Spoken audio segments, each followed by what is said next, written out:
Hello friends, government job genuine notification channel पर आपका स्वागत है। आज हम इस वीडियो में बात करेंगे नेट जेआरएफ के बारे में। नेट क्या है या जेआरएफ क्या है, इससे रिलेटेड सारी जानकारी हम इस वीडियो में जानेंगे।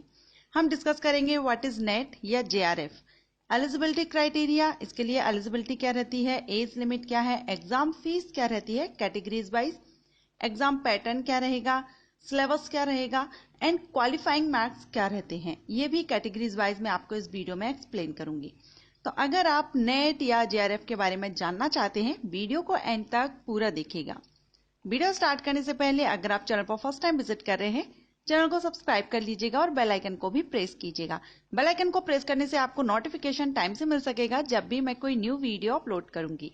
चलिए अब हम वीडियो स्टार्ट करते हैं। सबसे पहले हम बात करेंगे व्हाट इज नेट या जेआरएफ। नेट या जेआरएफ क्या है, यहाँ पर मैं आपको क्लियर कर दूं। जो नेट एग्जाम होते हैं वो 2 टाइप्स के होते हैं, एक तो होता है यूजीसी नेट एंड सेकंड होता है सीएसआईआर नेट। हम यहाँ पर बात करेंगे यूजीसी नेट की। यूजीसी नेट के बारे में हम इस वीडियो में जानेंगे। NET means national eligibility test and JRF का फुल फॉर्म होता है जूनियर रिसर्च फेलोशिप। अब ये एक तरह का एग्जाम है जो यूजीसी के लिए एनटीए के द्वारा कंडक्ट कराया जाता है। इट मीन्स अगर आप असिस्टेंट प्रोफेसर बनना चाहते हैं किसी गवर्नमेंट कॉलेज या यूनिवर्सिटी में, या फिर आप research fellow junior research fellowship means आप रिसर्च फील्ड में जाना चाहते हैं, पीएचडी आप करना चाहते हैं, तब आप नेट एग्जाम दे सकते हैं। यूजीसी नेट एग्जाम की बात चल रही है, सो यहाँ पर हम नेट एग्जाम एनटीए के द्वारा कंडक्ट कराया जाता है, नेशनल टेस्टिंग एजेंसी के द्वारा। नेशनल लेवल का एग्जाम है, ऑल इंडिया से कैंडिडेट इस एग्जाम में बैठ सकते हैं, ये एग्जाम दे सकते हैं।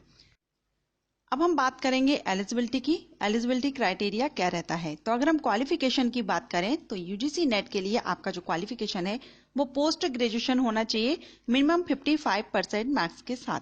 किसी भी स्ट्रीम से आपने पोस्ट ग्रेजुएशन कंप्लीट किया है तब आप यूजीसी नेट एग्जाम दे सकते हैं। ये जो परसेंटेज है वो जनरल कैटेगरीज के लिए है। अगर आप रिजर्व कैटेगरी से बिलोंग करते हैं तो आपकी जो परसेंटेज है मिनिमम 50% होना चाहिए, तभी आप ये एग्जाम दे सकते हैं। अब हम बात करेंगे एज लिमिट की। एज लिमिट क्या होनी चाहिए नेट एग्जाम के लिए, तो वैसे तो नेट एग्जाम के लिए किसी भी तरह की कोई अपर एज लिमिट नहीं है। आप कितने भी बार चाहें ये एग्जाम दे सकते हैं, जब तक चाहे ये एग्जाम दे सकते हैं, लेकिन यहाँ पर कुछ कंडीशंस हैं जिसके अकॉर्डिंगली आप ये एग्जाम देंगे।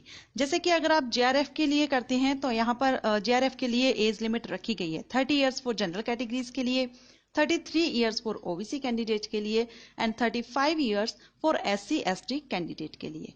अब अगर हम असिस्टेंट प्रोफेसर की बात करें तो असिस्टेंट प्रोफेसर के लिए किसी भी तरह की कोई एज लिमिट नहीं है। इसीलिए मैंने आपसे बोला कि नेट एग्जाम के लिए कोई अपर एज लिमिट नहीं है। बस अगर आप जेआरएफ के लिए करते हैं तभी आपका जो अपर एज है वो 30 एंड 33 35 है। लेकिन अगर आप ये जो एज है वो क्रॉस कर जाते हैं तो उसके बाद भी आप एग्जाम दे सकते हैं और असिस्टेंट प्रोफेसर या लेक्चरर आप बन सकते हैं। ओके, सो ये एज लिमिट की बात हुई। अब हम बात करेंगे एग्जाम फीस की। आप जो नेट एग्जाम देते हैं यूजीसी नेट एग्जाम, इसके लिए आपको एप्लीकेशन फीस पे करनी होती है। तो ये फीस क्या रहती है, जनरल कैटेगरीज के लिए ये 1000 होती है, ओबीसी कैंडिडेट के लिए 500 रुपए एंड एससी एसटी कैंडिडेट के लिए 250 रुपए एप्लीकेशन फीस होती है। जो आपको एग्जामिनेशन फीस है ये आपको पे करनी होती है। ठीक, अब हम बात करेंगे एग्जाम पैटर्न की। एग्जाम पैटर्न किस तरह से रहता है, तो सबसे पहले हम देख लेते हैं। जो एग्जाम है वो 2 पेपर होते हैं, इसमें paper first and paper second. Exam आपका ऑनलाइन लिया जाता है, कंप्यूटर बेस्ड रहता है, कंप्यूटर पर ऑनलाइन एग्जाम होगा। और ये जो एग्जाम है वो हिंदी एंड इंग्लिश दोनों ही लैंग्वेजेस में आप दे सकते हैं, जिसमें भी आप सुइटेबल हो उस लैंग्वेज में आप ये एग्जाम दे सकते हैं। एंड जो क्वेश्चंस आपके आते हैं वो ऑब्जेक्टिव टाइप क्वेश्चन रहते हैं, एमसीक्यूज टाइप रहते हैं। 4 ऑप्शन आपको दिए जाते हैं। एंड माइनस मार्किंग इसकी अगर हम बात करें तो इसमें कोई भी माइनस मार्किंग या नेगेटिव मार्किंग नहीं होती है। आप अगर आंसर गलत देते हैं तब भी आपका माइनस मार्किंग नहीं होती है, या आप आंसर नहीं देते हैं, छोड़ भी देते हैं, तब भी आपका किसी भी तरह का कोई भी मार्क्स माइनस नहीं होता है। और अगर हम एग्जाम की टाइमिंग की बात करें तो 3 घंटे की टाइमिंग रहती है। 2 पेपर के लिए आपको 3 घंटे का टाइम दिया जाता है। एमसीक्यूज टाइप्स क्वेश्चन रहते हैं। ठीक है, अब हम बात करेंगे पेपर फर्स्ट और पेपर सेकंड में आपको कितने क्वेश्चंस कितने मार्क के किए जाते हैं। तो जो पेपर फर्स्ट रहता है उसमें आपसे जो क्वेश्चन किए जाते हैं 50 क्वेश्चंस रहते हैं एंड इसके लिए जो मार्किंग की जाती है वो 100 मार्क्स के टोटल 50 क्वेश्चंस हैं। इट मींस आपका जो एक क्वेश्चन रहेगा वो 2 मार्क्स का रहता है, ठीक है। एंड जो पेपर सेकंड रहता है उसमें 100 क्वेश्चन रहते हैं 200 मार्क्स के, तो इसमें भी एक क्वेश्चन 2 मार्क्स का रहता है। टोटल 300 मार्क्स के 150 क्वेश्चन आपसे किए जाते हैं, जिसके लिए आपको टाइमिंग 3 घंटे की 3 आवर्स की दी जाती है। अब हम जानेंगे पेपर फर्स्ट का सिलेबस क्या रहता है, आपसे किस किस टॉपिक पर किस तरह से क्वेश्चन आपसे किए जाते हैं। तो इसमें जो पेपर फर्स्ट रहेगा उसमें आपसे teaching aptitude, research aptitude, data interpretation, mathematical reasoning and aptitude, logical reasoning, information and communication technology, people development and environment, ये टॉपिक्स हैं जिनको आपको कवर करना होता है। इनसे आपको क्वेश्चन किए जाते हैं। ये एग्जाम नेशनल लेवल का रहता है, थोड़ा हार्ड रहता है, टफ रहता है, इसके लिए आपको तैयारी अच्छे से करनी होगी।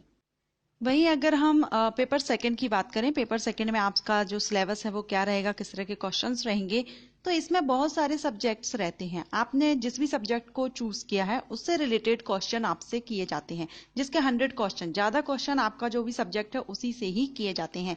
सो ये आपके सब्जेक्ट पर डिपेंड करता है, आप जिस भी सब्जेक्ट को चूज किया है उस पर आपको अपनी तैयारी करनी होगी, उसी से क्वेश्चन आपके सेकेंड पेपर में आएंगे। अब हम बात करेंगे क्वालिफाइंग मार्क्स के बारे में। अगर आप ये एग्जाम देते हैं तो आपको कितना परसेंटेज रिक्वायर्ड रहता है इसको क्वालिफाई करने के लिए। तो जनरल कैटेगरीज के लिए है 40% लाना जरूरी है क्वालिफाई करने के लिए। And SC ST OBC PWD candidate के लिए रिलैक्सेशन रहता है 35% का। 35% आपके दोनों पेपर का मिलाकर के आपका ये परसेंटेज रिक्वायर्ड है क्वालिफाई करने के लिए। कट ऑफ एक अलग बात है, कट ऑफ कितना जाता है वो एक अलग बात है, लेकिन क्वालिफाई करने के लिए आपका 40 एंड 35% आना जरूरी है। अब हम बात करेंगे कि नेट एग्जाम देने के बाद JRF या असिस्टेंट प्रोफेसर जो बनना चाहते हैं वो किस तरह से सिलेक्ट किए जाते हैं। तो अगर आपकी रैंकिंग अच्छी आती है तो जो टॉप रैंकिंग में जो कैंडिडेट रहते हैं उनको सिलेक्ट कर लिया जाता है JRF के लिए। और JRF के लिए आपको जो स्टिपेंड है वो दिया जाता है, फेलोशिप आपको दी जाती है। ये जब आप JRF रहते हैं तो वहां पर आपको थोड़ा कम रहती है, 26,000 लगभग आपकी रहती है, 30,000 रहती है। लेकिन जब आप 2 साल बाद जब आप JRF के बाद आप SRF बनते हैं तो वहां पर आपकी जो फेलोशिप है वो बढ़ जाती है और 35 या 36,000 पर मंथ तक ये आपको मिलती है।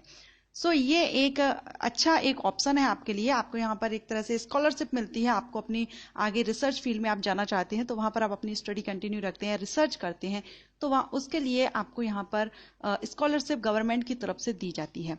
तो इसलिए अगर आप नेट एग्जाम दे रहे हैं या आप देना चाहते हैं तो आप ये कोशिश कीजिए तैयारी आपकी अच्छी हो और आप एक अच्छी रैंक आप ला सकें, जिससे आपके पास दोनों ही ऑप्शंस रहते हैं। आप JRF में जा सकते हैं और नेट क्लियर करने के बाद आप असिस्टेंट प्रोफेसर भी बन सकते हैं। एंड मैं आपको बता दूं कि ये जो एग्जाम है वो साल में 2 बार कंडक्ट कराया जाता है, जून एंड दिसंबर में। तो साल में 2 बार ये एग्जाम होता है, आप ये एग्जाम दे सकते हैं। सो ये सारी जानकारी थी UGC नेट या JRF से रिलेटेड। अगर आपको ये पसंद आई हो तो लाइक, सब्सक्राइब और शेयर कर लीजिएगा। Thank you.